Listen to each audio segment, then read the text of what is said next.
How are you all doing? I don't know. It is on. I'll just speak loudly anyway, so. Hi, how is everybody doing? It's all right. Good? Are you enjoying Nekocon? Yeah. First of all, I see an amazing Sunday cosplayer. Hello. So first of all, thank you for coming along. Welcome to my Q&A. I am really honored to be here. So quick for anyone that doesn't know who I am and all and what I do and stuff. So hi, my name is Chloe Eves. I am a voice actor originally from Ireland. I currently live in England, so I've flown all the way over here. Absolutely honored to be here. First ever time like as an American at an American con as like a voice actor and stuff, and it's really, really exciting, honestly. I'm really nervous. And it's, yeah, thank you so much, first of all, for welcoming me. So thank you so much. If you have, some of the work you guys may have or may not have heard of is, I do a lot of like video game work such as, well, we started off with like Smite and all like that. We then went into, I touched a bit into Magic the Gathering as like a game I voiced in. It was unfortunately a game that never made it to full fruition, but I don't mind. I still say I voiced in Magic. And then in the more recent years, Dead by Daylight was one where I was Rize Kamashiro in the Dead by Daylight Tokyo Ghoul crossover. And very recently, which I think a lot more people know me for, is either Lego Fortnite or Genshin Impact, Zenless Zone Zero, where I was Cornwix, or recently Trailblazer in Honkai Star Rail, which is mind-blowing to me. As well as I have done a little bit of anime and stuff. So I was Machina in the anime Kakashite Machina-san. I was Toriel in If Undertale Was Realistic, which is a weird throwback for a lot of people. And my brain. Music. I've done music as well. So if you ever grew up around like the Five Nights at Freddy's community, I was in some pretty popular fandom songs such as Break My Mind, Left Behind, Not Here All Night, and stuff like that. So I worked a lot with DA Games, I worked with CG5, and recently, like literally announced yesterday, I worked with Silverhound, they're all phenomenal musicians, so yeah. It's been a whirlwind of a ride, but as I say, I'm just really honored to be here, so thank you all for like showing up. So I'm happy today to like answer any questions you guys have about any of the work I've done, about anything about the industry, like voice acting or video games, or maybe even anime or directing and stuff like that. I'm happy. If you want to get personal and ask what I had for breakfast, I'm happy to answer that, you know. But yeah, like if you guys have any questions, just throw up your hands. I am happy to like answer anything you guys have got for me. Yeah. No. Yes, hello. Hi. What's your name, my friend? Mike. Mike? It's lovely to meet you. How are you? I'm fine. How are you today? I'm doing good. I'm doing good. What's your question, my friend? I got to ask this question last year. Some of the other Star Rail voice actors. Mhm. So, who's your favorite Pokemon? Favorite Pokemon? Ooh. Okay. I really like Zeraora. I know it's one that not a lot of people are like, oh, Zeraora, but I really like Zeraora. For a long time, I had Eevee as like a mascot for me, but it wasn't because of the Pokemon. It was because a lot of people called me Eevee because my last name is Eves. So, and it was kind of one of those that I never was mad into Pokemon before it, but I like Zeraora. That's the one I like a lot. So yeah, thank you. What was so I take it you asked Sam and Alice last year, right? Yes. What do you remember what theirs was? One of them, I can only remember one of them. It was Steelix. Then I'm betting Sam was Snob. Yes, Yes. Snom. That's it. Because Sam is crazy about Snom. Because I remember at a convention in the UK, I seen like little Snom charms and stuff like that. Took a picture, sent it to Sam, and she's just like, "Can you buy it and send it to me?" And I was like, "Done." So she got Snoms from the UK. She's getting it from worldwide. And so, yeah. Honestly, what's your favorite Pokemon? Eevee. Eevee. Yes. To be fair, Eevee is a great one because like Eevee can become anything. Evie has so much potential. It can become anything. Or it can just be Evie, and there's nothing wrong with that. So, thank you. Anyone else, any other things you're curious about? Or I'm good, thank you. I'll be back. By the way, Dala has been looking after me all weekend, so huge hand to Dala. Thank you so much. Don't worry. I'll be back. She takes care of me and makes sure that I am not misbehaving too much. But yes, did anyone else have any questions or anything you're wondering about? Or, hello, what's your name, my friend? Sam, it's lovely to meet you. You have a fabulous, jumper. Fabulous. How did you get started in voice acting? How did I get started? Okay, so I actually come from very humble beginnings, to be honest. So I grew up in a little village in Northern Ireland called Irvinstown. And nothing really happens there. There's no major reason it's on the map or anything like that. It's not even on the maps really that much. But it was it's cozy.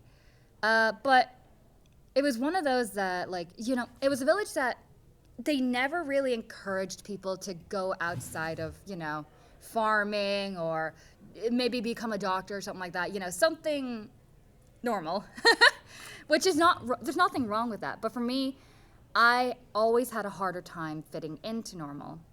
So until I was 11, I actually lived with my grandmother and my auntie. Because my mother was very busy working all the time, trying to provide and stuff. And I lived with them until, unfortunately, both of them passed away. But then, whenever I moved into my mother's, my mother had the internet. Oh boy, that was a mistake. But no, then whenever I moved in with my mom and all like that, see, you could tell I'm not from here because I'm calling her mom, not mom. But whenever I moved in and I started discovering anime. And the first anime I watched realizing it was anime and stuff was Fruits Basket. And I loved it. I was like, this is a really cool one. Then I moved on to the next and then to the next. And I started to realize, I was like, wait, some of these voices sound familiar. Why? And I started to realize, wait, these are the same people. Wait, this is a thing you can do. So from the age of about 12 or 13 until I was about 14 or 15, I would walk around the house. I had no access to acting classes. I had no access drama. I was in a very prestigious school, but I wasn't very rich, if that makes sense. So they didn't consider me too highly. And if I wasn't, they wouldn't put me in the school plays or anything like that because I wouldn't draw a crowd. They wanted those kids that had the big families and stuff. That's how the school was, realistically. But so I would just, whenever I wasn't at school and stuff like that, I would walk around the house and I'd be watching anime series, namely Bleach and stuff, which, trust me, I've been geeking out with some of the guys here. But I would, I think one thing a lot of people will get is making OCs, so original characters. So how I would practice, because I couldn't get acting classes, I couldn't do any of that, is I would put my OC, I would obviously have a little personality for them, what they do, why they do it, blah, blah, blah. But then whatever point I was in the anime, I would imagine, all right, what's my OC doing? Where's my OC in this? What would they do? How would they react? How would they feel? Act it out. So I'd walk around the house, talking to myself like a crazy person. I'd be like, oh, we gotta do this. Let's go. It's just walking around. But that there was a weird way for me to practice. Now, don't get me wrong. If people come to me and go, should I take acting classes or do what you do? Take acting classes. Take acting classes, please. Because I didn't, my path was a lot longer and a lot harder. So then comes the age of 15, and my mom knows, she's like, oh, Chloe really loves acting, or really wants to try this voice acting thing. We'll get her at the time, we'll get them a snowball, or no, it's not, Blue Yeti mic, and it was the best thing ever. So here I was, 15 years old, sitting on my bed, a laptop that was brrr with a fan that could barely keep up. And, I would try out for lots of indie projects on Casting Call Club. At the time, what was it? Oh oh my gosh. It's that website that has like Behind the Voice Actor. Behind the Voice Actor used to host like casting calls and stuff. So I used to audition through those and stuff like that. And then I landed a couple of little indie games back then. One was called Vector Thrust, which was this, it was like this fighter jet pilot simulator game. So, and you had like all these great like actors who were definitely, in their 20s, their 30s or something like that. And they're all, like really soldier sounding and all like that. Here's little 15-year-old me. I'm going down, castle out! Like really trying for it, but I don't know how I booked that. But it was still it was still like a beginning, which, from there, but after I'd done a couple of those, I was like, this is really fun. And then obviously life goes on. I had to try and get a job, or I had to finish school and all like that. And so I couldn't exactly dedicate a lot of time to voice acting, but I always found myself drawn back. I really just, every time I'd watch an anime, every time I'd watch a movie, anything like that I'd be like, I wish I could be in something like that. I wish I could do something like that, It'd be so fun, so cool. And then, and like on the side, I was doing this little, I was doing If Undertale Was Realistic whenever Dex would send over stuff, which was weird, funny, and it gave me that little like bit of, yay, I can do a bit of voice acting. So whenever I then finished up, I was like, oh, I've got like nothing to do. But then we roll around to 2020 and the entire world goes into lockdown.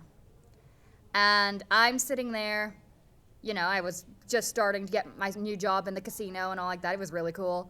But like obviously I couldn't go out, couldn't do any of that. So I sat for a couple of months, bored, and I was like, what if I tried voice acting again? And so I went like, okay, you know what? Who knows how long this pandemic thing's gonna go on?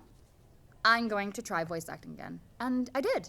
And to be honest, that was probably the best decision of my life, because at that point as well, with voice acting, the industry really opened up to outside of your major cities, outside of London, outside of LA, outside of New York and Texas and all. It just opened up. And because of that, I got a lot of opportunities that otherwise I would not have gotten.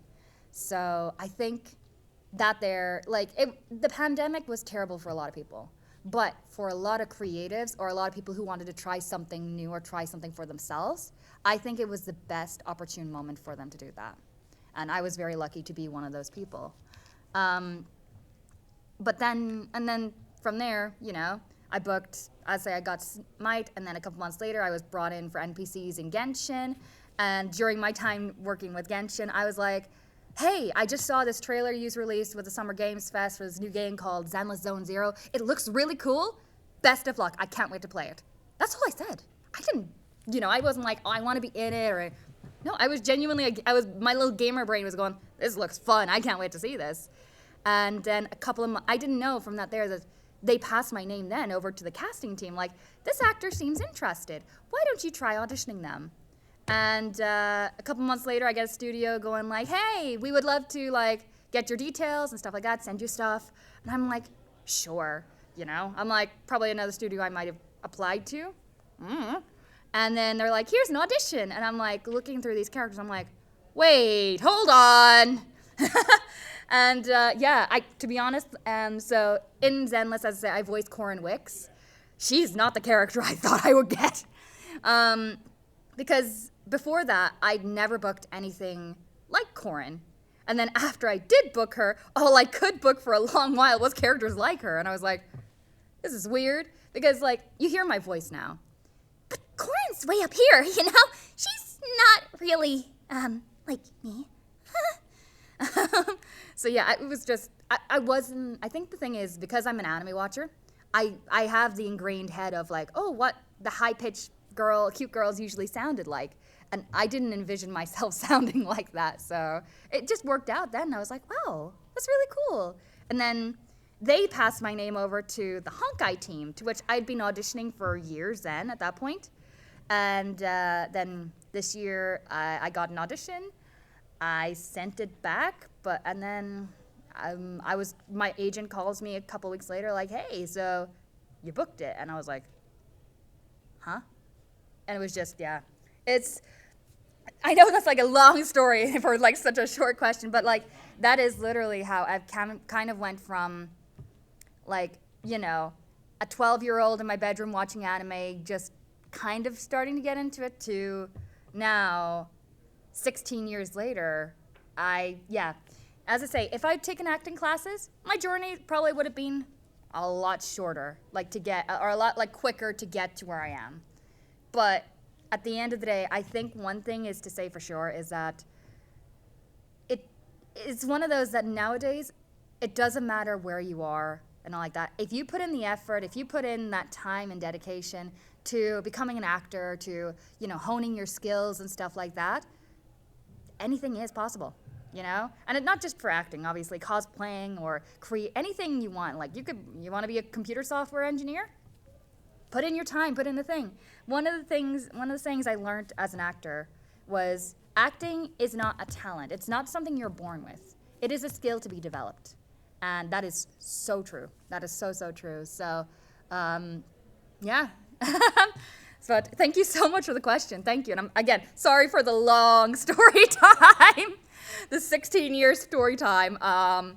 Whoops. But yes, thank you so much. Thank you. Did anyone else have any curiosities or anything you are wondering about or anything? Hello. What's your name, my lovely?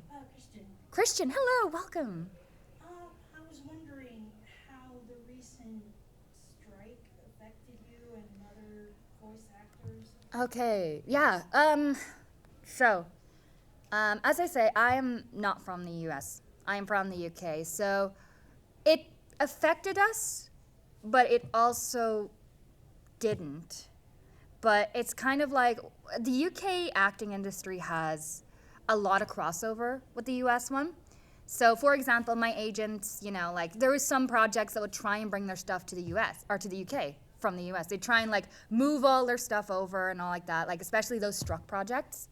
And my agents would be like, yeah, no, we've got a struck project that came through. Because we're working in collaboration with SAG-AFTRA and stuff like that, we're not going to send you those there. Don't send those struck projects and all like that. Don't send them anything that's just off the table. No. As for a lot of other actors, for me, I was already all my work has ever been is non-union stuff. So as far as how it affected my workflow, it really didn't. But I'm one of the few that is very lucky. But again, that's also situational because I'm not in the US or I'm not in one of these hub cities that is getting all those work.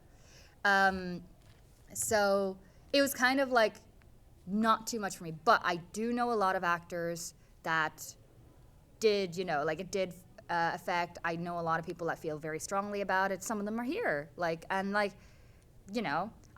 was very much I support because I do not agree with AI taking over the jobs and all. I'm not like that.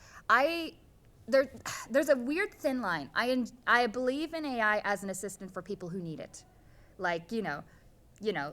subtitles and stuff like that. That there, if you are someone who with impartial hearing or I'm awful with wording, but if you need the help and it is an assistant, but I do not believe it should be a replacement or it should be a thing to, take over someone else's job. I don't believe in that. So that's kind of where I stand on that, yeah. But I think that generally kind of answers and all. I'm not too privy to what the new agreement is or the ins and outs of it, just because, to be honest, I've got a lot to focus on in my own little lane at the moment that I'm when I'm presented with something, then I'll probably take it in. But as of right now, I've just been bluntly too busy to kind of have time to sit down. I had about a week in Ireland, and I cannot tell you how much I slept that week.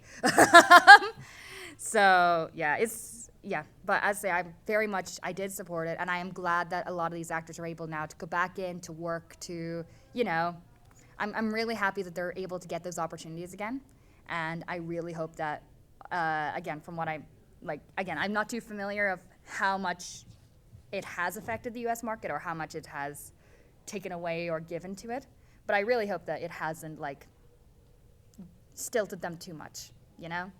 So yeah, thank you so much. Thank you. Anyone else? Did you have any like little questions or curiosities or, you know? No? So, yes, hello. Welcome Hello back. again. So, coming in off of the strike is really about the role of the trailblazer. Right. How much of your work on that have you tried to base on the original performance, or you sort of tried to do your own thing?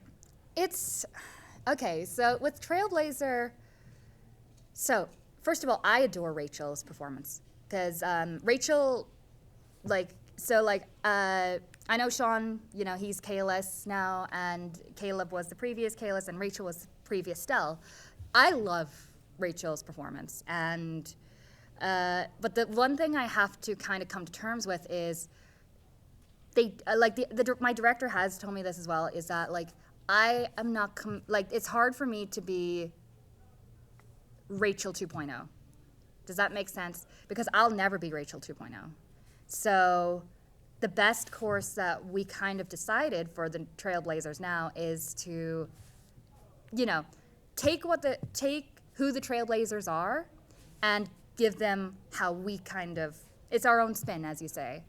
So, you know, for me, I find Stell to be this really cool character. She's badass, you know?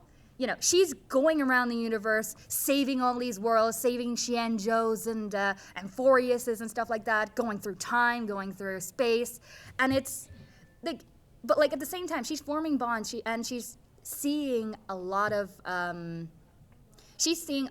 like bad stuff, you know, and realistically, you know, no one. It doesn't matter how strong or, you know, how powerful you are.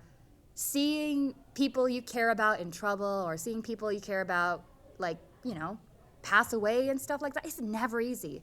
So I try and bring, like, my kind of, like, direction with her now is I'm trying to bring her, like, more grounded and real because as a player, I resonate a lot with people who resonate with me or with characters that resonate with me. So I'm trying to hopefully bring that for Stell players as well and people who are enjoying the Honkai Star Rail experience.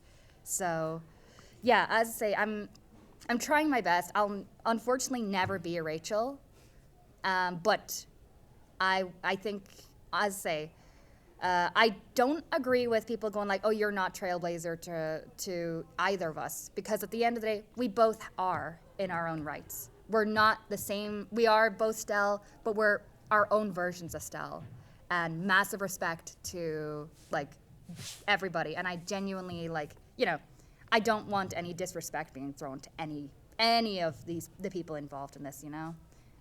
Because, again, major respect to all of them. Like, she is part of the reason that back when 1.0, I tried it, and I was like, right, I want to, like, see if I can get in it. I didn't expect to get Trailblazer. I was, like, really hoping for a playable. But, like, back then, she's the reason. Her voice and her performance was the reason I went, like, I want to go the Stell route. I want to go Stell as my MC. And, yeah, no. As I say, that's, yeah. So I hope that kind of, like, yeah. So TLDR, my own spin, but trying to keep the essence of our little trash panda, you know? Because our little trash panda raccoon, you know, she's the raccoon kids. I love that nickname for them, by the way. I've got, like, a little badge here, a little pin that just, it's a raccoon that's got his arms up like chaos. And I'm like, that's true. That's them. So, but yes. But yeah, thank you so much for, like, the question and stuff like that. Because, like, yeah, I don't think a lot of people have actually touched on that with me. Another weird thing that went around was a lot of people thought I was getting harassed whenever my name started going out. And I'm like, no. And then drama started being creative because they're like, don't harass the actors. And I'm like, but we're not getting harassed. Huh? So it was a wee bit of that was a weird like little drama that I seen going like, huh? But yes, yeah. Thank you. Does anyone else, anything? Yes, hello. How did you start working with Hoyoverse? Hoyo, oh yes. Okay, so this is I'll give this as like an advice as well for anyone who wants to pursue acting or anything in media. A lot of people will advise you, don't reach out to directors, don't reach out to studios, they'll find you and stuff like that. And I sat for years thinking that was true. And then back in 2021, I was sitting there, no work, no one hitting me up, like, what am I going to do? I want to be a voice actor. How am I going to change where my path is leading right now? And then I thought to myself, right, let's take my brain out of my current position and put it into one of these busy directors, right? Directors are busy 9 to 5, maybe even earlier to even later, and they're working all day. How often do you think that they actually have time to go on social media? How often do you think they have time to like check out and see, oh, who's this person or who's this person from this YouTube series? Realistically, they don't have that much time. So I went like, right, so how are they going to find me if, first of all, I'm not putting myself out there enough to see them, or if I'm not getting into their line of view? And that's the important one. So I went like, all right, I'm going to change my entire perspective, and I'm going to try reaching out. And from that there, I reached out to multiple people. I reached out to Nazi Tarsha. If you play Genshin Impact, he is Al Haytham. Like, he's phenomenal. But he used to be the director on Smite. So I reached out to Nazi and I was like, oh, yeah, I want to try, yeah, I would love to audition for Smite, not like that.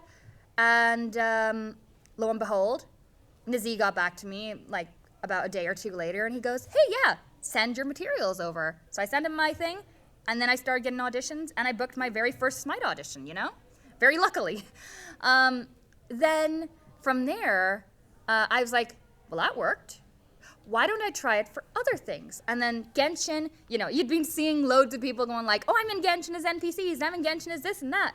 And I was like, who's the casting director for Genshin? And at the time, it was this amazing guy called Chris Fiala. Now, Chris is very hard to reach, So I finally got him on LinkedIn. I sent him a message. I was like, hey, I am a voice actor. I would love to apply for your roster. Are you open to receiving my materials? And for 3 whole months, I heard nothing.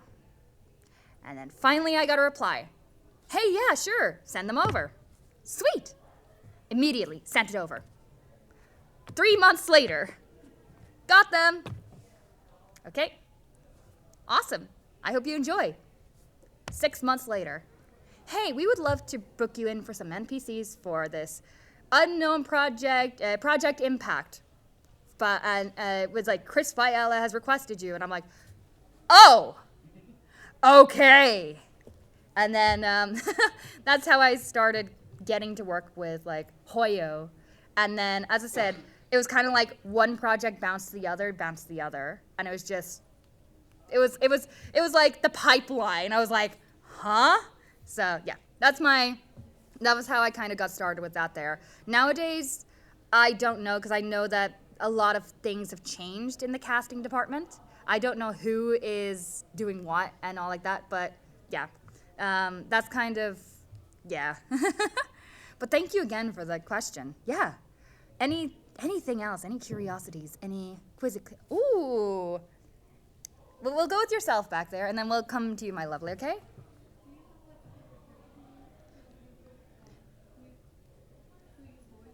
Yeah, okay. First of all, what's your name, my lovely? Azriel? It's lovely to meet you, Azriel. Favorite characters that I voice?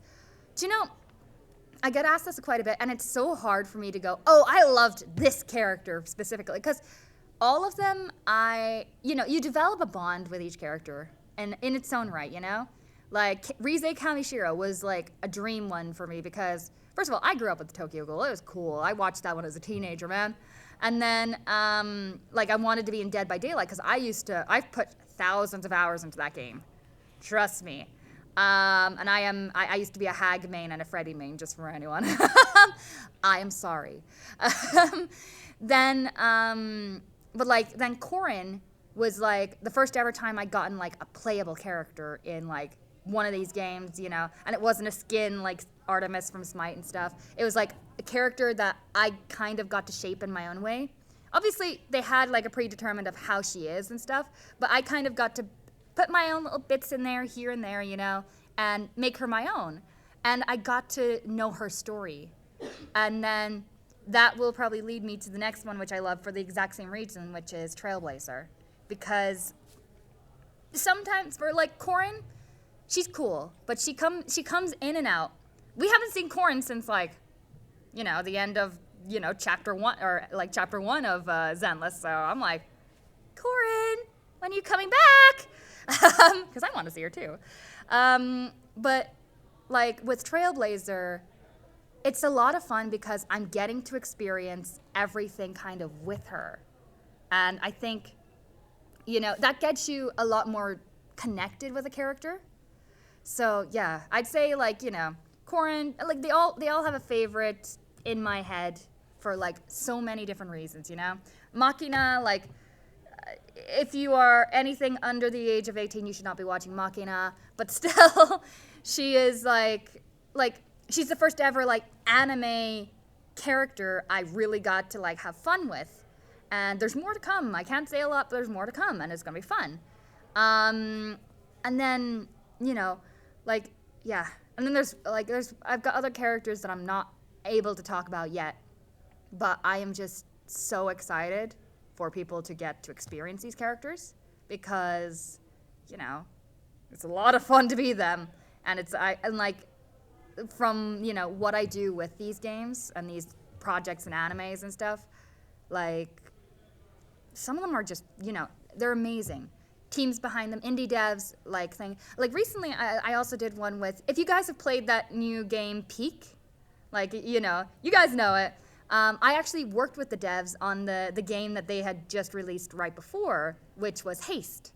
And like I was their protagonist and also their antagonist. I was like, huh.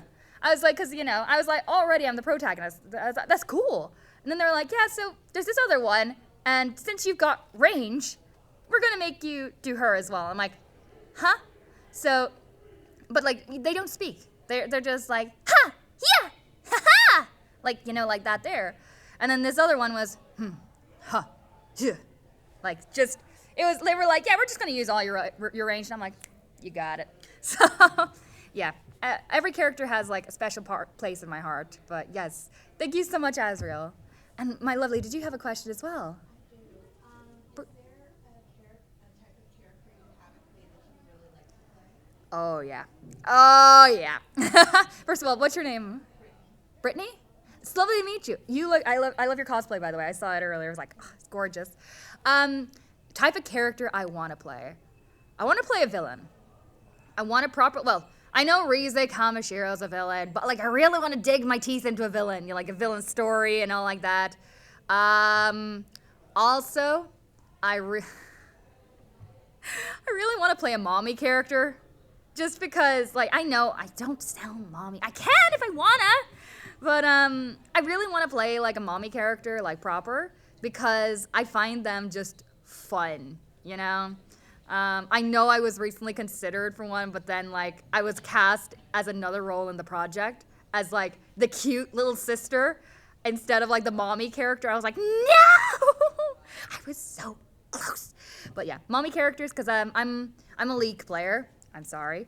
I'm a League player, so like one of my favorite characters in League is Ilaoi, because my God, she's amazing.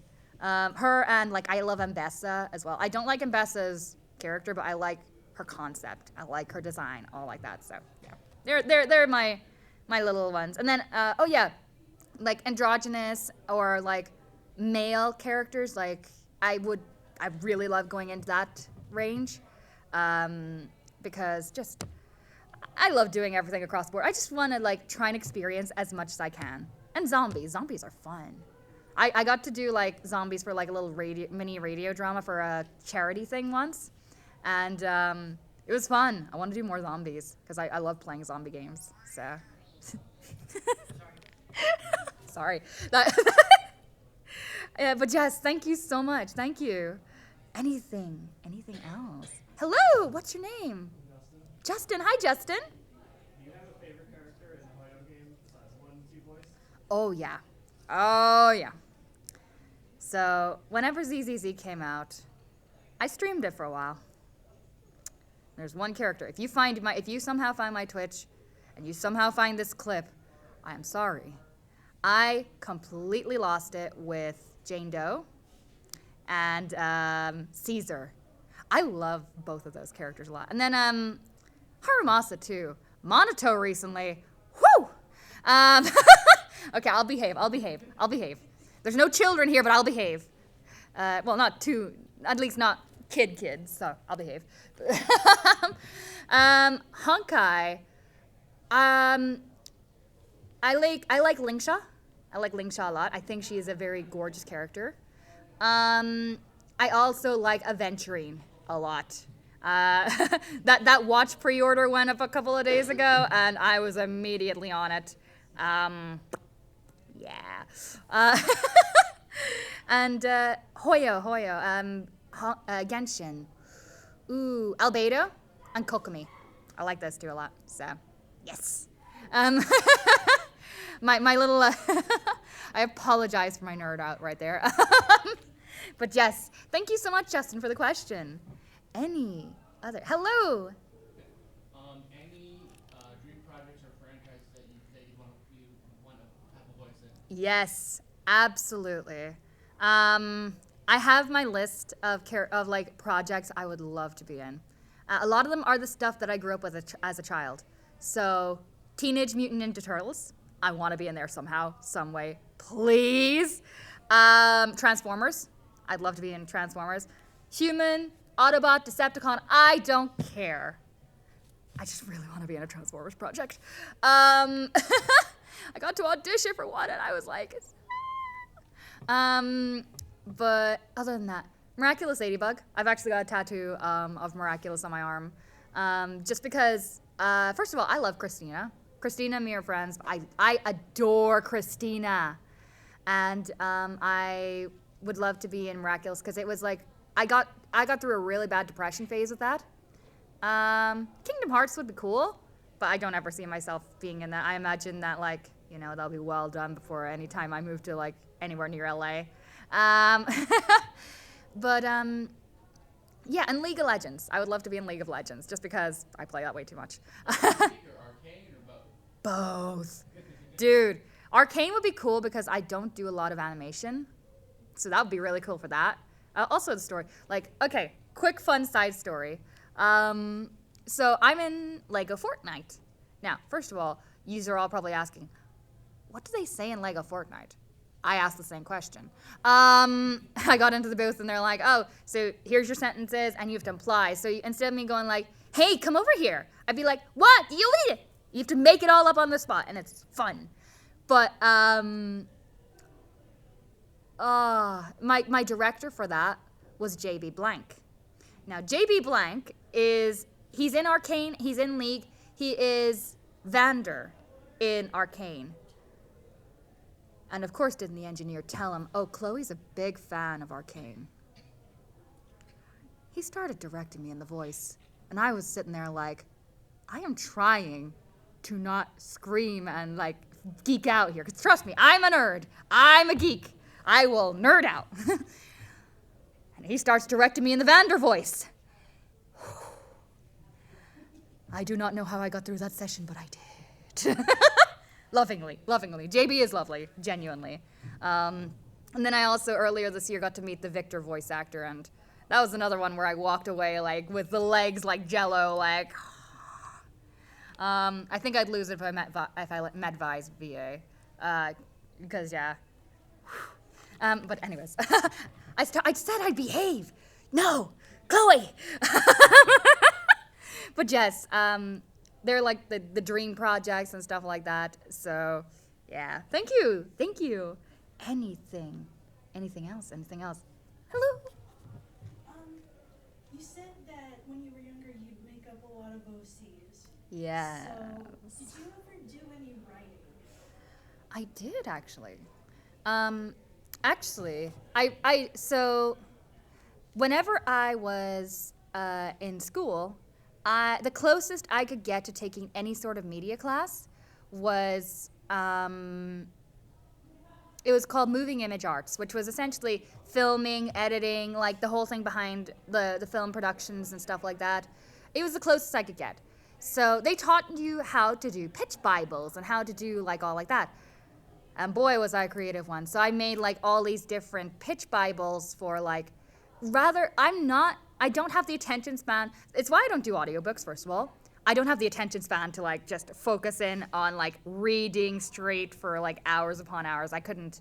I prefer like acting, like getting to be a character and stuff. So I couldn't ever really just sit down and go, hey, da-da-da. I wrote a few scripts for like those pitch Bibles, but like, you know, I've made pitches and I still have them because some of those ones were actually, I was onto something there. I think coincidentally, I was speaking to you yesterday about like, I've got like a game pitch that I would love to like pitch to a dev and like, because I'd say I love zombie games.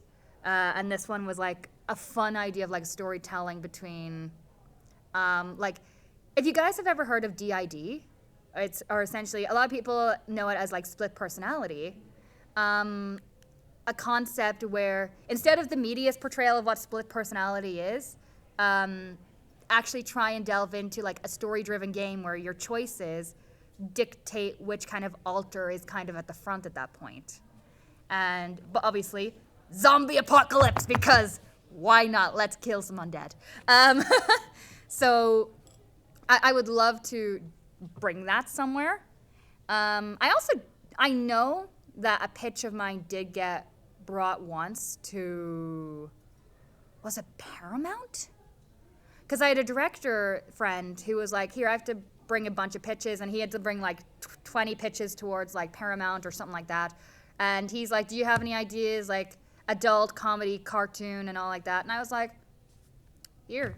And I gave them one. It was like, I can't say what that one is because that one's unfortunately NDA, but like, it would have been cool.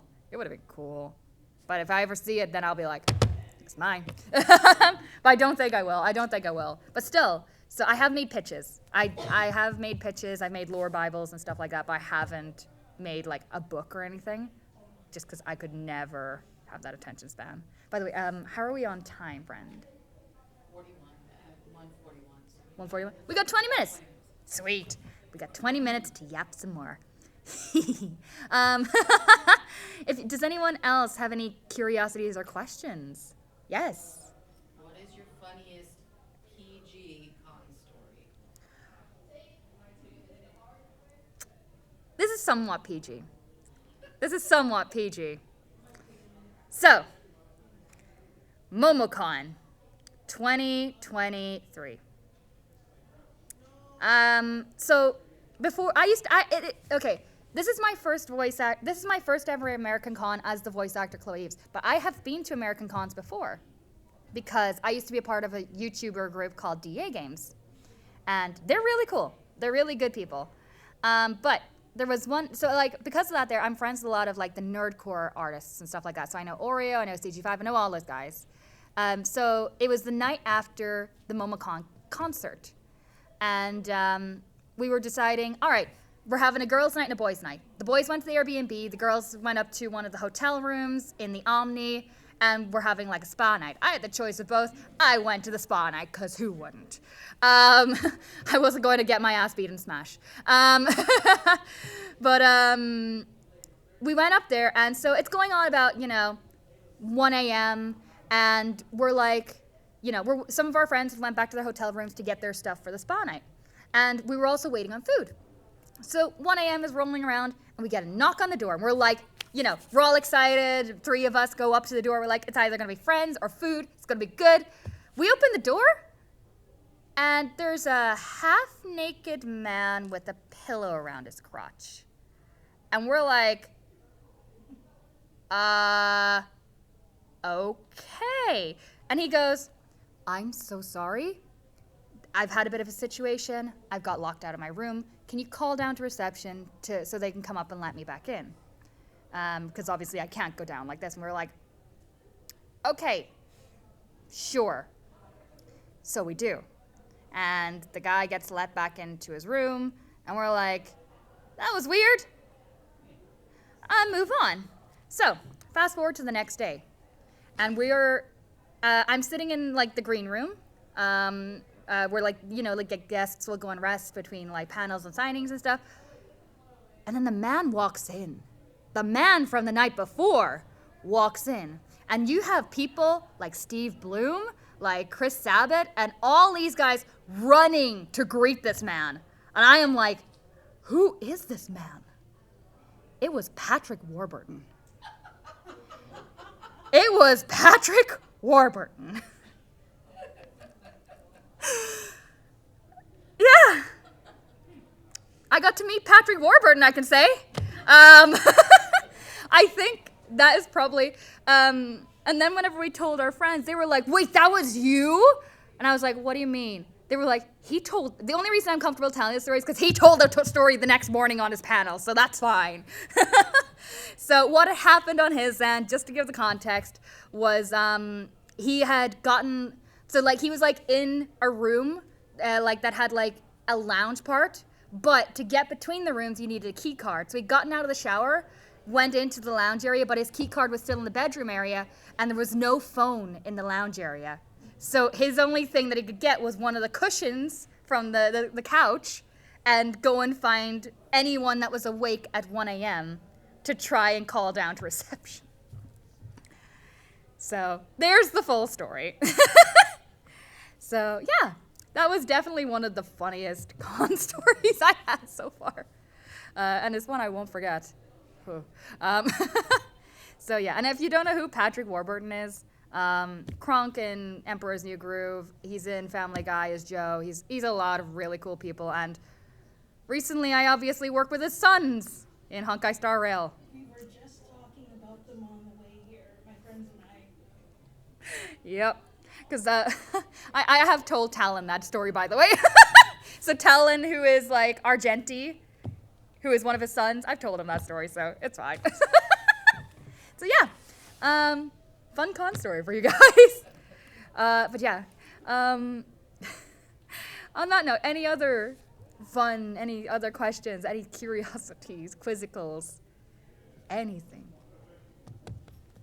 Yes. What is your worst and best booth experience? Worst and best booth experience. Ooh. I think the worst was I'm not going to name names and stuff like that because I don't want to poo-poo. I was recording one of my demos, and my director kept pushing me to do the very dramatical scream. Like, like, your friend has just died. You have to scream and cry and all like that. So I'd been doing this take after take after take after take after take until a bit of spit just went, hit the back of my throat, knocked my voice out. Couldn't. And then he's like, well, we can't record anymore today. We'll pick it up on Monday. Yeah, sure, no worries, no worries. By the way, that's an extra $100. So, yeah, that was probably my worst experience in the booth. Best experience in the booth. Ooh. Do you know what? I'm going to name a recent one, and I can't say what or where, but it was for our favorite little trash panda. And I really adore, as I say, I enjoy characters that I can get my teeth into. Like, I can get to experience moments with. So, for upcoming content, I really got into it, and it had me literally crying. And for me, I know it sounds, why are you happy about crying? Are you a sadist? No, I'm not a masochist. I'm not a sadist. I'm not I like it my favorite things is when I can really resonate. And at that point, I just completely resonated, and it was just magical for me, you know? As I say, and then, you know, working on any dream project in general is just magical, you know? I'm currently recording for something in a studio that was one of the studios that Arcane was recorded for. And I love going into that studio because I go in there like nearly once a month, once every 2 months or something like that. And they have like a big old display of like, it's like a big old mural of like Arcane sprayed on one of their walls. And I'm like, one day. It won't be Arcane, it'll probably be like, I'd love to be in like Noxus or whatever the other worlds are. Like, I know what the worlds are, and my brain's just, I don't know what they're going to do after Noxus. But still, yeah. Yeah. So thank you. Yeah. Anything else? Question? Yes? Do you have a home studio, or do you just record in like other studios? I have a home studio. So for the longest time, I was solely recording in home studios. Last year was the first time I recorded in a studio. And like I recorded in a studio a handful of times. And then this year has been when the, hey, so you're going to be in the studio every month, multiple times a month. What? So it's fine. But it also means that I live in Birmingham. And thank you. I live in Birmingham. And London is about, by the time I do my trains and all, it's about 2 hours, 2.5 hours. If they get me for a 9 a.m. session, I have to stay the night before. And the reason being is because, like, I won't make it in time. But the trains won't get me down there in time. And I don't drive. Thank God. And so, like, I'll have to stay down there and all like that. But it all means, you know, I'm not at home as much, which I love my home as well. I love my own bed. We all love our own beds, you know? But I'm also away from my dog, and I love my dog. So recently, it's kind of went down to once a month, which is all right with me, you know? I'm not going to complain about that. More time with my dog. Like, I'll be going home, and I just said to my agents, I was like, you are not booking me in this first week of November. I have work to do, first of all. I got directing. I've got, like, a thing wrapping up on the 9th. And then I've got my dog that needs a lot of love, a lot of attention, a lot of snuggles. She is a needy girl, and so am I. I am fine with giving her all that attention. She's small and she's cute. She deserves the world. But yes, so I do have a home studio. As for what my specs are and stuff like that, I have a Sennheiser MKH416 microphone. So it's actually a shotgun microphone. So it's not like the ones you'll see a lot of voice actors, you know, your cardioid and all like that. It's one of like those long ones. You might actually see them like boom mics and stuff like that. If you see like a television set with like or movie set with like the mic on the big arm, it's one of those kind of mics. And it's really good for me because different microphones are better at picking up different like frequencies of voices. You know? And because, as you hear, I do voices all the way from here right down to here, and maybe even lower at times, I need a mic that can kind of work with my diversity, and it is one of the few mics that just picks me up quite nicely. Interface is the Apollo Twin X Duo. It is a bit of an expensive one, but, you know, it's really good, low noise, brilliant. And then I've got like a monitor, keyboard, mouse, and all in there. If I need to do ADR or watch cutscenes and stuff, it's really important. As for the booth itself, it's falling apart. I built it myself out of PVC poles and like sound curtains and stuff like that. But later this month in November, I am going to be going to one of my other voice actor friends, Reese Bridger, because he's selling his current booth. So I'm buying his off him and, you know, getting one that isn't about to collapse in on my head and isn't filled with cobwebs. I don't like Mr. Spider up in the corner. Don't like him.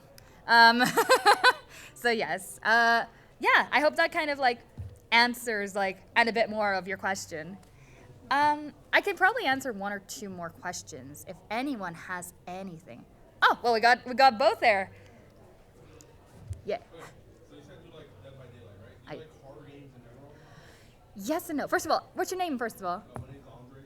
Andres? Yeah. It's lovely to meet you. I do and I don't. So it's... No, I haven't. So when it comes to horror games, I'm a watcher. I'll watch people play it a lot. One of my favorite YouTubers that I'll watch play it is 8-Bit Ryan. He is an excellent. I know Ryan. He's lovely, but I will watch a lot of horror game streamers just because I don't have the guts for it. Throwback to 6-year-old me being left in a dark room with Resident Evil 2 in the middle of the cafeteria scene. That was mean. So yeah, I don't play a lot of horror games, but I'll watch them. The last time someone had me play a horror game was for a charity stream, to which they had me play Bendy and the Ink Machine. My roommate is evil. So my roommate is DA Games. I live with him. We share a house. He is mean. He would watch my stream, know when it's tense, but there's no, I had no clue where the jump scares were. But he would know when the tense music's coming in and all like that. And he waited. And I had Lauren Singer, who was like Alice Angel, like on call with me because it was for her charity stream. And he just lunges in through the door while I'm at that tense moment. I screamed. I screamed so much. And yeah, I don't play horror games, but I'll watch them. I'll play zombie games, weirdly. I won't play Last of Us just because that is, but like, just your Spray and Praise, your Left 4 Deads, your Call of Duty Zombies and stuff like that. I'll play that every day, I love that stuff. I grew up as a Call of Duty Zombies kid. I grew up on that stuff, so yeah. I also like World War Z. It's been a hot minute since I played it, but I do like World War Z. And I also like the storytelling of horror games. Love that. I'd love to be in a horror game, actually. That'd be fun. I'd say zombies and stuff, so yeah. But yeah, thank you for the question. And did you have another one, my lovely? Yes. I love directing. I actually feel so.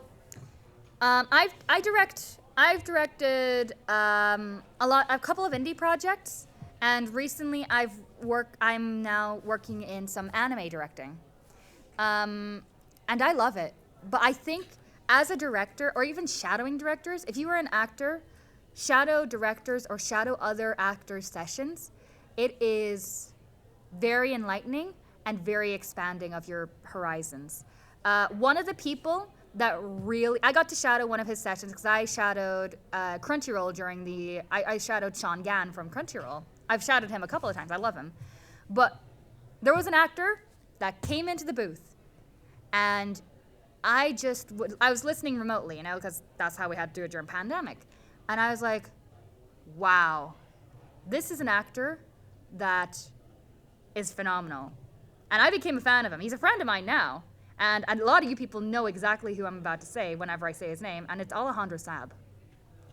Alejandro is phenomenal.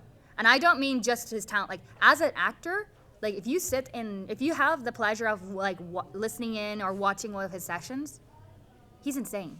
He's incredibly talented. And he was one of the people that made me go, this is what I aspire to be. This level of amazing, like, talent. This is what I want to be at. So, and I continue to be aspiring to that. It's one of those things that I'll probably never convince myself that I've reached that level. So it'll always be like, try harder, do better, I'll always be like that to myself. But it also means I'm always pushing myself to do better. And yeah, so I think directing is a great form as well. Like, as an actor, I can do that as well. But it also allows me to guide actors, because there's a few people that will come to me for coaching, and I don't offer coaching, but what I do offer is audition directing. And so a couple of my friends will go like, hey, I've got this audition, do you mind giving me direction so I can get this audition done? And I'll do that. But it also helps them as actors to kind of explore things, because weirdly enough, the US have, like, actors have their own style of acting, and the UK has a slightly different style of acting, which is probably, again, if you play Honkai Star Rail, you probably might notice that with some of the newer characters and stuff like that. Some have one style of acting, while others we have a different style of acting. And there's nothing wrong with that. It's just, this is what we were kind of like grew up around. For me, I reference like British soap operas, TV shows and all, for like that grounded, real feel. Because in those shows, they won't over dramatize things. They just keep it very real, very natural, very grounded. And I try and keep it within that there. But obviously, anime is anime. Sometimes they go, now you need to be wacky. And I'm like, okay. So, yeah. I think that might be most of our time. Is it? Yes. So, yeah. First of all, thank you everybody for coming along and saying hi and, asking questions and stuff like that. Thank you for and I hope you're all enjoying Nekocon. I think from here on, we're going to be up at my table, up in the autograph session. So if you have any more questions or any curiosities and stuff like that, please come up. I am an absolute chatterbox, as you have seen. And I'll chat your ear off for hours upon hours, and I apologize for everything and nothing. And yeah, thank you again so much. Thank you. Thank you.